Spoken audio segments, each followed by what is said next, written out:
Ladies and gentlemen, thank you for joining us on this edition of the 6 p.m. primetime news hour on Équinoxe Television, broadcasting from Cameroon's economic capital, Douala.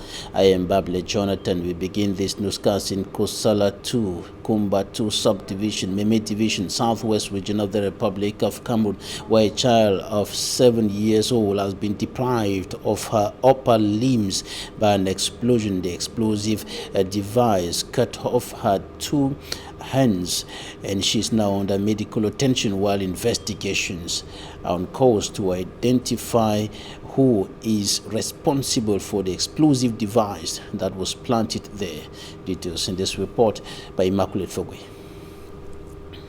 7-year-old Gum Angel is in a critical condition after losing both hands following the explosion of an improvised explosive device at the Kasala 2 neighborhood in Kumba 2 subdivision, southwest region.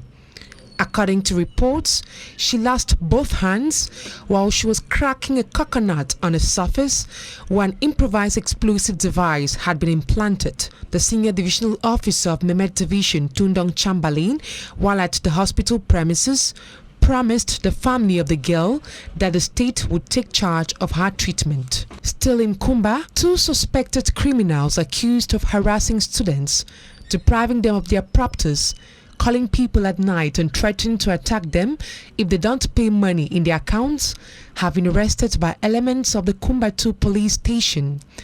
The senior divisional officer for Meme equally made a stopover at the police station. He promised inhabitants that all criminals in his area of command will be fished out and punished accordingly. One by one,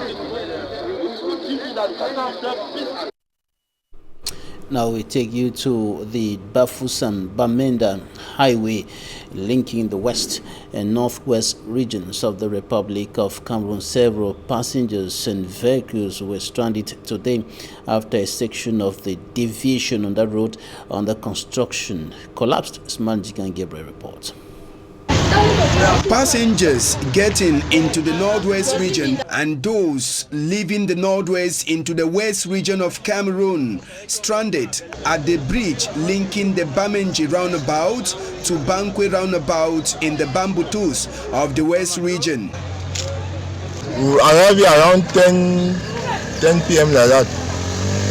10 p.m. in the night, so we slept in the buses. I'm from Yaoundé. On the way to Bamenda, we arrived here at about 3 a.m. and we are unable to pass here. The deviation created by the road construction company is reported to have collapsed due to the heavy downpour the zone recorded on Wednesday.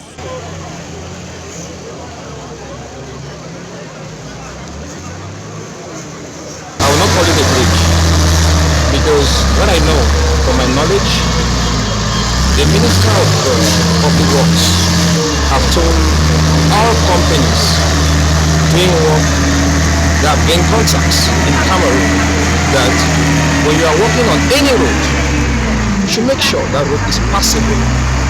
Do temporal and stable structures. As a result of the collapse of the only way out for road users, some decided to continue their journey, creating shortcuts in near bushes.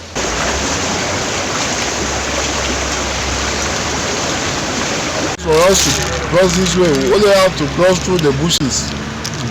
No cars will take us again. Others gathered the courage to pass through the running stream by the side of the deviation that collapsed. Madam, you want to send me for Facebook?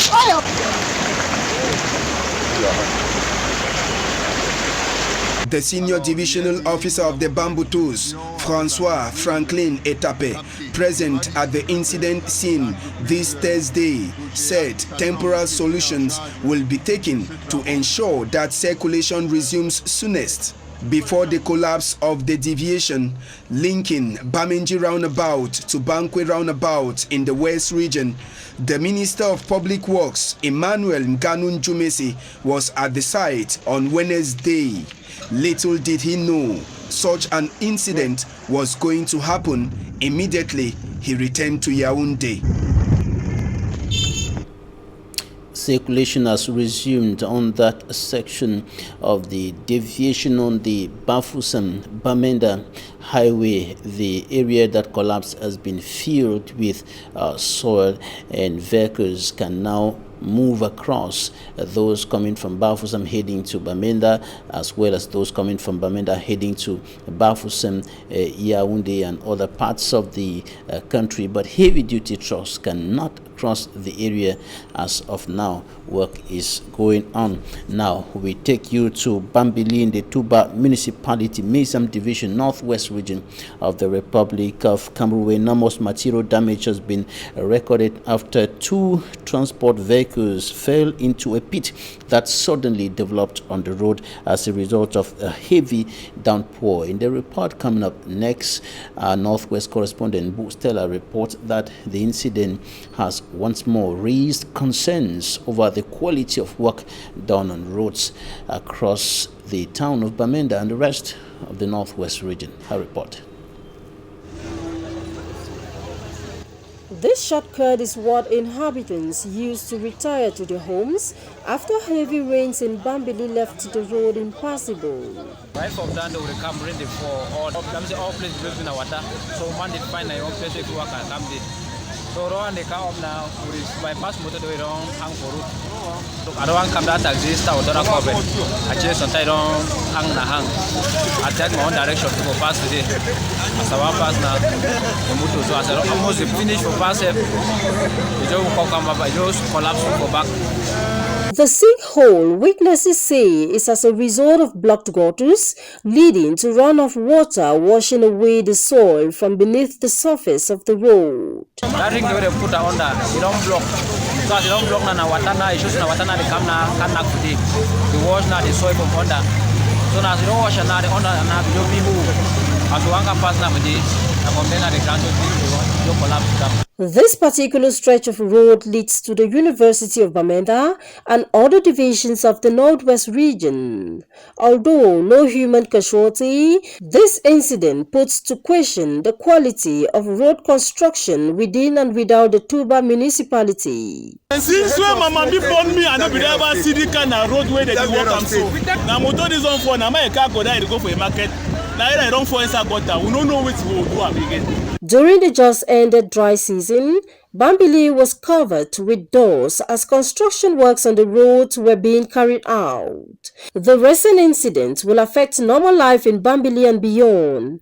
A reminder, the road needs to be completed and fast.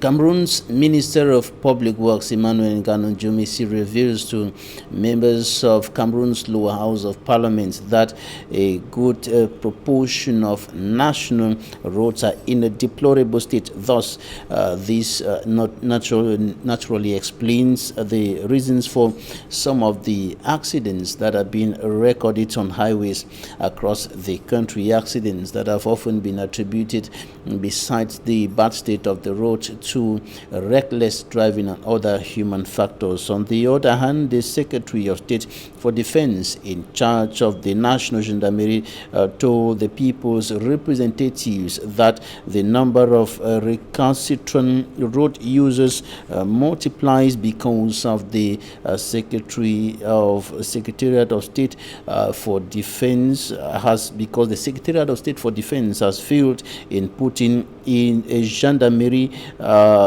effort to notably put an end to the accidents, and the gendarme per driver and gendarmes per kilometer on the highway. That is, the institution has not been able to put gendarmes per driver, gendarmes behind all drivers and at all corners of the road. This is something that is of course not feasible.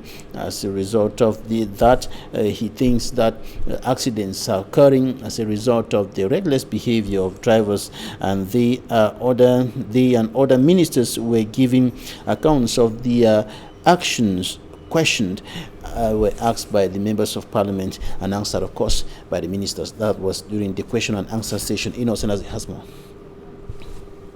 Exchange between members of government and the people's representatives at the National Assembly was pregnant with road issues. Responding to questions asked by MPs, the Minister of Public Works affirms many road networks in Cameroon are in a bad state. Environ 45,30% des routes. About 45.30% of national roads are in a good state, with 42.53% in poor state. Les routes régionales aident. 27.23% of regional roads are in good state, 47.99% in a seasonal and poor state. Donc, le rythme de dégradation est assez soutenu. On the causes of road degradation, Minister Emmanuel Ngannou-Njomesi knows maintenance difficulties on the very old roads. D'abord, l'augmentation du trafic routier. He also highlights overloading of vehicles to ply on the roads, traffic, irresponsible behaviors of road users, Ou encore le défaut d'entretien ou un entretien différent.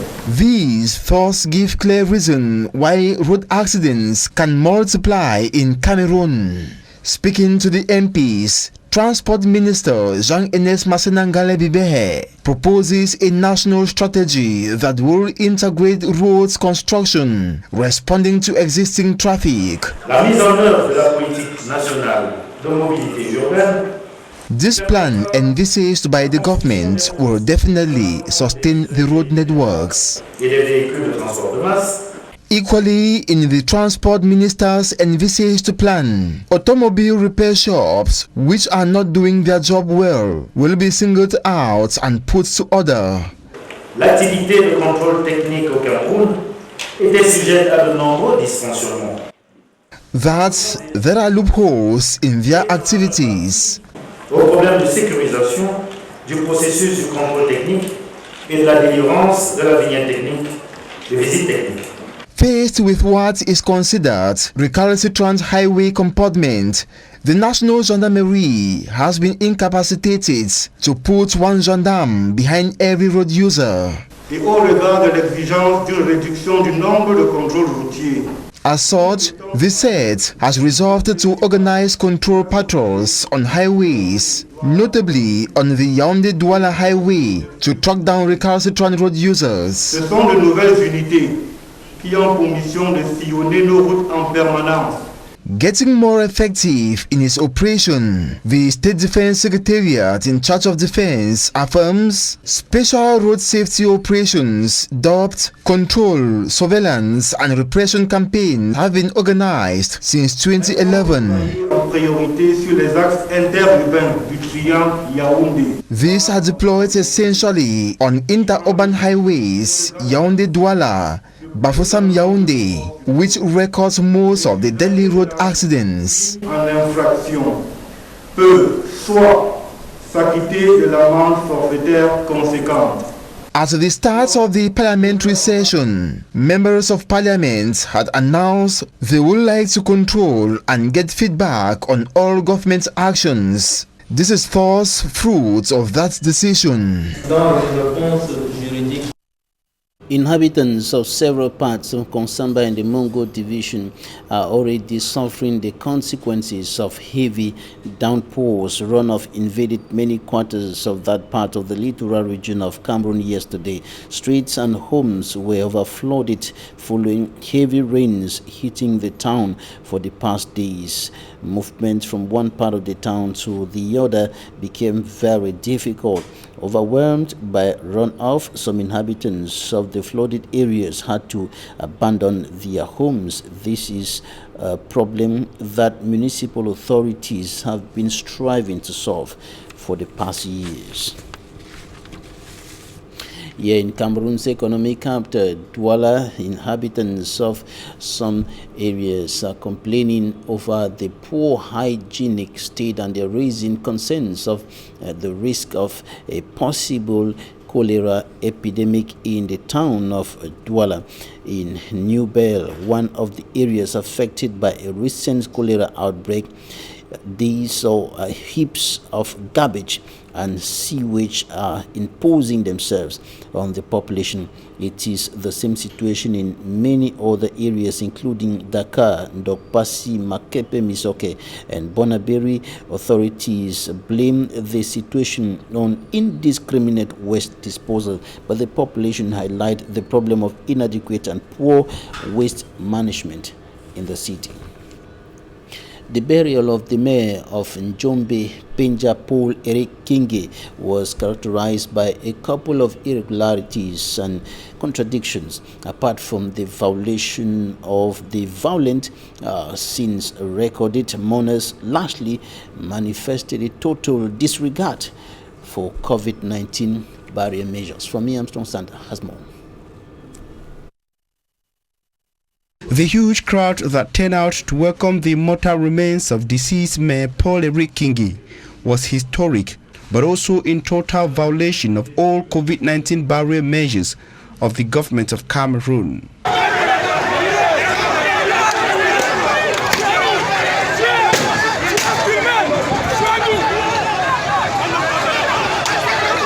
From the Douala Lakintini Hospital, mourners appeared responsible in face mask and conscious of the social distancing rule, a situation which immediately changed as his corpse entered Njombe Penja in the Mongo division. Thousands of mourners flooded the streets in all close contacts without face mask and apparent total disregards to COVID-19. Fluids spread even further as mourners, in anger, demanded to carry his corpse on a toll round his municipality. It took a harsh response from forces of law and order to bring things to normal. Also observed was the failure from local authorities to have the maximum 50-person gathering respected. Mourners also say the initial time slated to have his corpse back to the Mungo division was not respected for unknown reasons. The burial of Paul Eric Kingi in the Mungo division also witnessed violent scenes that left several persons severely wounded. After a series of negotiations, he will finally be buried in his native village in the Mungo division. The United Kingdom has intensified its trade cooperation with the Republic of Cameroon through the International Trade Center, which is a body of the United Nations. And the aim and the goal of this move is to bring small and medium-sized enterprises towards globalization. In other words, that is to raise the standards and production capacities of small and medium-sized enterprises in Cameroon. Charles Ekome reports. The governments of the United Kingdom, which is comprised of 4 nations, notably England, Scotland, Northern Ireland, and Wales, have decided to intensify their trading union with Cameroon, says James Doddridge, deputy in charge of the United Kingdom's investment in Cameroon. As something that represents Cameroon and gets people thinking differently. The peppers are quite a good example because it's high value, it's added value, so you're not exporting big container loads of pepper that could have come from anywhere in the world and sold on the mass market. So you're branding it Cameroonian pepper. This 3-year pilot program, worth 800 million francs CFA, is aimed at promoting trade in Cameroon, whereby it will be exclusively supporting 2 agribusiness sectors. The UK Trade Partnership Program is a program of the Foreign, Commonwealth and Development Office, which aims to increase trade of African, Caribbean and Pacific countries to the United Market and the European Union. This is the aim of the UK Trade Partnership Program. It's a pilot program in 9 countries, including Cameroon. In Cameroon, the UKTP program is supporting 2 agribusiness sectors, the cocoa sector and the Penja pepper sector. It should be noted that this project is being implemented by the International Trade Center, which is a body of the United Nations in charge of the internalization of small and medium-sized enterprises. This program is implemented by International Trade Center International Trade Center is the only development agency of the United Nations and the World Trade Organization that is fully dedicated to support the internationalization of small and medium-sized enterprises. International Trade Center is working to connect small and medium-sized enterprises in developing countries to go global, to access international market. And by doing so, we work with government, we work with trade and investment support institutions, and we work with small and medium enterprises. Through the implementation of this program, small and medium-sized enterprises in Cameroon can now become global entities in the international markets. Humanitarian organization Doctors Without Borders says its staff saw Ethiopian government troops shooting to death 4 men they forced out of their vehicle on a road in the embattled Tigray region. Doctors Without Borders said in a statement the killing Tuesday followed the apparent ambush of an Ethiopian military convoy by an armed group. It states that 3 staff of the organization were able to witness the alleged extrajudicial killings because they were traveling ahead of 2 public minibuses that were stopped by soldiers on the road from Mekele, the regional capital, to the city of Adigrat. The statement further says that the organization's vehicle was stopped by soldiers who pulled the driver out of the vehicle and threatened to kill him. There was no immediate reaction from the government of Ethiopia, and concern continues growing over the humanitarian situation in the region that is home to 6 million of Ethiopia's more than 110 million people. Authorities have not cited a death toll in the war. And that's it for the first part of this newscast. Talking Point is up next.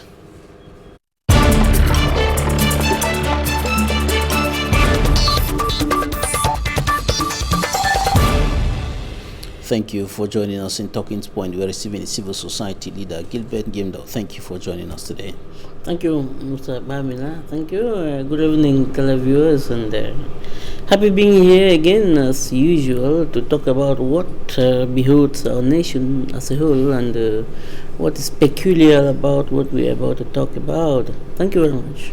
Right, before we proceed to talk about the Babaju, Bamenda Road, your reaction to this incident which occurred in Kosala 2 quarter in Kumba 2 subdivision today. A young girl of about 7 years old deprived of her upper limbs, cut off by an explosive device.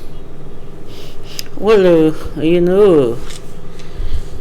this is the situation in which we live in, and there is no single soul in the northwest and the southwest that is excluded from the problems we are entangled into. You see, in a situation of war like we are in Cameroon now, everything can occur. And in Kumba itself, you see, when you are in Kumba now and you happen to have a problem and it happens, you'll be taken to the police, there is a problem. People avoid as much as possible taking whoever and for whatever situation has occurred to the police in Kumba now, because around Kusala there, Fiango there is there are camps there by the B and the police there, where it is assumed in the whole Kumba municipality, in the whole Kumba municipality, Kumba 1, Kumba 2, Kumba 3, that when you are taken there, you don't come back again. That is the notion that is in Kumba now, and that notion happens to be near reality because I have been in Kumba and have noticed that there is jungle justice not only at the level of the population but even at the level of the law and enforcement officers. When people are taken to the police, people are taken to the B camp, it is very terrible that you risk not coming back for whatever crime you have committed. In Kumba now, there is a situation like when you commit a crime, people may prefer to take you to the separatist camp, to the independentist camp, and get them settled there, because it is like when you ask people in Kumba what is happening. Are now in charge of the justice or the judiciary system in the area? I think that question can be asked to somebody who is bona fide in Kumba, because I have had to ask people who are residents permanent for 20 and above years in Kusala, in Fiango, and the response are this. Believe me, those who are listening to us will believe us, especially from Kumba, the whole Meme division, the whole southwest region, the whole northwest, and why not the whole of Cameroon. The situation is widespread now, that it is easier there. That is the impression residents give you. It is easier to take you to independentists in the bush, for you to be judged there, than to take you to the police or to take you to the BA camp. Because once you are taken to the BA camp or to the police camp, the probability is very high that you may not come back.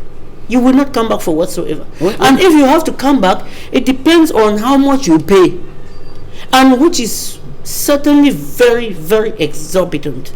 Believe me, these are revelations coming from Kumba, from Kusala, from Fiango, and from those areas where the camps are. I have been to Kumba. I've attended ceremonies in Kumba where at 7 p.m. you are told that no, go you, because in local parlance, outside nowhere, and you are supposed to be going out. You don't have any choice. You have to go. When people begin to seek justice from non-state armed groups, what does that mean? Does that speak a kind of loss of trust in the security and defense forces, in the judicial system? Well, at one time we may think that it is lack of trust. We may think it is lack of trust because the military is well represented in Kumba. The police force is well represented in Kumba. The gendarmerie force is well represented in Kumba. But the question is, why is it that they do not do the work the way it is supposed to be done? Why is it that people will take cases to the police, to the gendarmerie, as usual, as it is done everywhere in Cameroon, and people fear returning from the gendarmerie camp, people fear returning from the police camp as it has been before? Why is it that if you go to the police camp, you will no longer return? That is what people shout in Kumba. Why is it that you go to the police force, you will no longer return? It has not been like that before. Why is it now? When you go there, you are extorted of exorbitant sums. The worst they cry of is in the B camp. When you get there, they have areas where you are emptied, like they say. So the question is, my problem is not the question you've asked, because you have asked that is justice shifting to where it is not supposed to be? No. My problem is, why is it that the forces that be are not longer doing the work the way it is supposed to be? Because normally, when you fight on the street, the police are the security, the gendarmerie are forces of law and order, and the military are for defense. And every crime has a quarter where it is supposed to be referred to. Why is it that when in Kumba, crimes or cases are referred to where they are supposed to be, then the remedy or the handling is no longer the way it is supposed to be?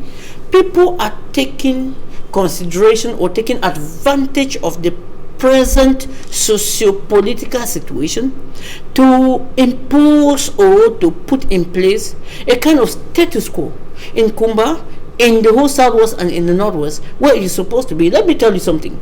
I've had to do with I was in Santa last week, and I was in Santa in 3 weeks lastly, and I crossed there to up station in Bamenda. I personally heard some police officers saying in French, I quote them, si vous voulez avoir l'argent, viens à Bamenda, mais ta vie est en danger. This is what I heard. from a police officer. You want to have money come to Bamenda, but your life is in danger. Saying that to who? Another police officer? Yes, themselves. They were discussing about themselves, among themselves, I beg to say. This is to say that the former West Cameroon, or the English Cameroon, has become a money-fetching ground where they go to get money, although they are cognizant of the fact that life is at stake, but they like to risk. The same as when the former delegate was killed about around Batibo, and other officials were killed there. It happened that I was in Bamenda again. I was doing my research. I'm a researcher. I was doing my research. I also heard, I did not hear from a different person, from a military man's mouth. I'm sorry to withhold the name because I was able to read the name from his badge. I heard from a military man's mouth that il faut qu'il parte mourir aussi. Ils sont dans les bureaux climatisés. Ils pensent que seulement c'est les militaires qui vont mourir. My French is not good, permit me. But then it has to do with this. Those are the details. Those are details to know what is really happening down there. That is what a military officer said in my front. I didn't hear from any person. That's to tell you know that at one time it is not just what the masses feel, but it is what the military also feel. Sometimes in Kumba, like you asked me, the police force, the B and these people act like that because of frustration they have found themselves in it. They are acting like that not because they think that, oh, it is the way justice is supposed to be. They are aware. Those are people who read law. They have read law. They graduated from law schools. They are aware of what is good and what is bad. But if they act that way, it is to tell you that they are also taking laws into their hands like every other Cameroonian. And when you see people who are supposed to protect the law take law into their hands, means that they have been pushed to the wall. Jungle justice taking over. But despite all of that, the government and even the President of the Republic has said on several occasions that the soldiers are doing their job excellently, respecting human rights and so on in those two regions. Now, talking about the case of this young girl whose upper limbs have been cut off by an explosive, despite the presence, the military presence, as you indicated earlier, in that area, Kosala and other parts of Kumba, an explosive device is still planted, and then a little child is deprived of her upper limbs because she was trying to do one or two things around the area where the explosive was planted, and it exploded. Well, you need to know that that is what is very peculiar and very frequent in the English zone of Cameroon now. Explosives are very frequent now. In Dop, explosives are very frequent. In Momo, explosives are very frequent. In the Bui, explosives are very frequent. These are the three areas which have, for now, very boiling statistics about explosives in Cameroon, in the English part of Cameroon now. My problem is this: where are explosives coming from? How did explosives enter into these areas? Are they fabricated by the independentist fighters? I have this sentiment of always eliminating the word that is frequently used by Cameroonian separatists. No, I have that sentiment of always calling them independentist fighters.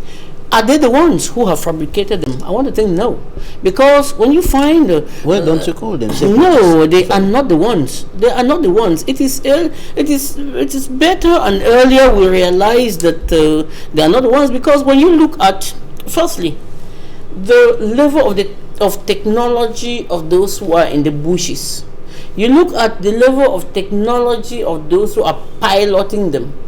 I don't think that it is enough to think that the explosives are produced in southern Cameroon itself.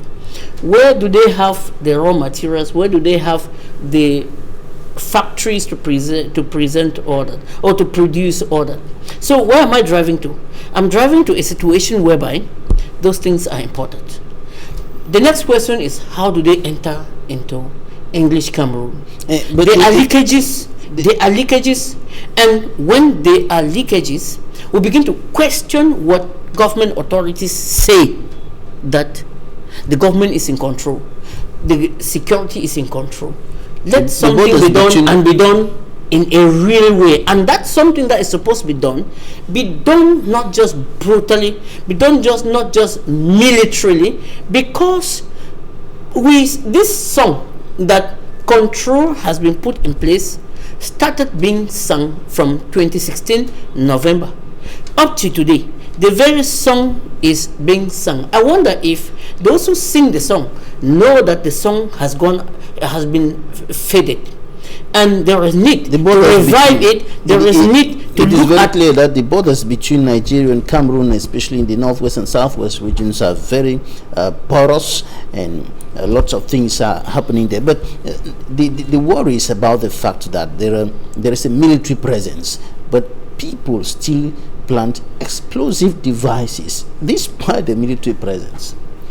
Well, when you say that, Mr. Babila, when you say that, I am tempted to look at a video that I watched from Memi Mefo that showed two police officers fighting and really boxing each other in Boyede over money they extorted from civilians.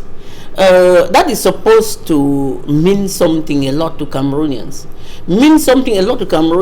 In that, you see, the military, the mission the government sent the military to undertake in Southern Cameroons, in the English Cameroons, has metamorphosed to something else, to something that the military are there for a triple, not just double, a triple mission. The first mission is to fight secession or break up of Cameroon. The second one is to acquire as much wealth as possible, and that's according to you. Yes, according to the authorities, they are there to fight and protect the territorial integrity of Cameroon, to protect the civilians. I beg to differ with you. The authority may say that, but the truth about what is in the field, we no longer believe in the authority now. I want to say this very clearly. Look at it. Why would the authority think that they are there to defend the integrity of Cameroon? Yes, the head of state has said that. The prime minister has said that. That is the reason why they are there. Authorities have said that. But is there any one Cameroonian, if we are 25 million today, is there any one Cameroonian who can bet that the military in the English region of Cameroon is basically to defend the independence and the sovereignty of this nation? No, not even one Cameroon. The head of state himself, wherever he is in confinement or whatsoever, if he sees what is happening in English Cameroon now, he will rule out the fact and possibly modify his strategy of what is happening in English Cameroon now. I beg for my frequent Southern Cameroon. I'm a history teacher. I'm good at that. Now, I want to tell you something, Mr. Babila. Permit me in a second. In some few seconds, yes. Yes. In a second, to say that there is exorbitant extortion of finances from English Cameroonians. The government has to do something. English Cameroonians are no longer in peace wherever they are. In markets, on the road, they don't breathe. When they move a step, there is a control. I wonder if somebody who takes 5,000 francs from Douala to transport somebody to Bamenda ends up having 2,000 francs inside that transport, putting petrol inside his car, inside that bus for 2,000 francs. I wonder, because when you get after Chang, when you are getting to Santa, from Santa to Bamenda now, every 10 seconds. Remember, when you leave Douala now and you are getting to Boya, I counted, I was there 2 days ago, there are about 16 controls. 16, I counted was 16 controls before you get to Boya town. Tell me, each control the driver drops and he gives money, drops and gives money, and you pay Douala to Boya for 1,300 francs. That's from Bonaberry to my 17. Tell me how much is left in the pockets of that driver. What is really happening? Is the government seeing what is happening? That is terrible. Another question that could erupt from what you're saying now is, why are they paying money? Do they have their documents? And this is the issue that some of the people close to government will be raising, indicating that that's corruption, and those who are giving the money are facilitating corruption. But another side of the story which we hear from the drivers is that they are being forced to do so even when they have all their documents. Now let us proceed to talk about the collapse of the deviation of the Babaju Bamenda Road, the road that has been under construction for quite a long period of time now, years today, and the road is still under construction. It is collapsed. The latest information streaming into our newsroom indicate that circulation has resumed. The portion that collapsed on the deviation has been refilled. But what do you think about the management of this road and the construction project that has been pulling on and on and on? Thank you. It's not long when the minister delegate in the Ministry of Economy, Minister Porterson, had an insight program with you, and he had to say that the Bamenda Road is no longer in the government program because government has already programmed and financed that route. And financed that route. You see, when it comes to construction projects in Cameroon, in other societies, blames could be apportioned in one end. But in the society where we live, blames are apportioned on both ends. Let me begin with the government. The government delays payment to contractors. And sometimes it's like contractors will have to take contract and they execute before they are being paid by government. Take an example. The problem here is more on security. The difficulties are more. Yes, Mr. Babila, I understand you well. Allow me just tell you something. If we take an example, what happened in Konsamba just some few months away when Minister Coates, Celestine Coates was there. When she was tapping the hand on one hand saying that the government wants the project executed, the contractor on one hand was tapping the hand that the government should pay money. What's the outcome of that? When you look at the situation in Santa Babajo, Bamenda, when ministers say that the government has already contracted, and then on one side contractors say the government has not paid, what do you expect? At one time you find that budget has been paid to contractors, or it has been agreed between contractors and the government that the road has to be constructed, because there is a chain of understanding between the contractors, divisional officers, governor, and the whole government itself. You find that that delay will keep the road the way it is until it has to break up before the government begins to see how it will provisionally and definitely construct the road. What do you expect that we should do? We'll certainly talk more about that in subsequent editions of Talking Points. We have gone out of our time. Thanks so much, Gilbert Ngimdo, civil society leader. Thank you for joining me today. Thank you. Thanks for staying with us.